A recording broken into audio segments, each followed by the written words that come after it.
part of the drive for me to write this book was so many books about grief and about loss had, to my mind, they were just unreasonably optimistic and really overlooking the reality of right now. So it's nice to remember that heaven is there and that our loved ones are safe and sound and they're with God, but that doesn't take away our pain and our loss at losing them. It doesn't take away what we have to do right here and now to move on. And so part of my motivation to write this book was to have a book about grief that didn't have that kind of happy ending. I think there is a kind of gospel of grief, and that is that God is there. He is sustaining us. He is sustaining our difficult, pointed questions about why this happened and why God didn't do something to change it. But I also think God is there to be with us and to sustain us as well. So in my mind, the gospel of grief isn't that God makes everything better.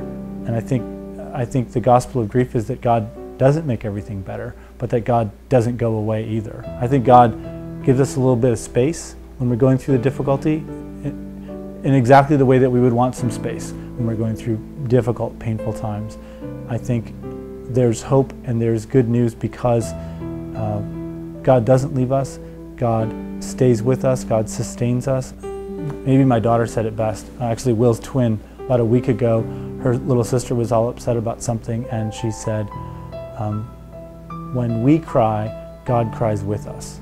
And my wife and I were just blown away by that truth. I mean, I think there's a lot of books you could read. I hope mine says that, but that's the most succinct thing, and it's something that I learned is that God doesn't make everything better, but God goes through our difficulties with us, and that is a wonderful support and encouragement, and ultimately the thing that sustains us all along. So that it isn't as though one day everything's all better, and I think we would be unwise to pretend that that were the case. But there are points at which we realize, as mad as I've been at God, as angry as I've been at God and everybody else, and as much as I think God does pull away, like any good friend or parent would pull away when we're really upset and we just need some space, God doesn't leave.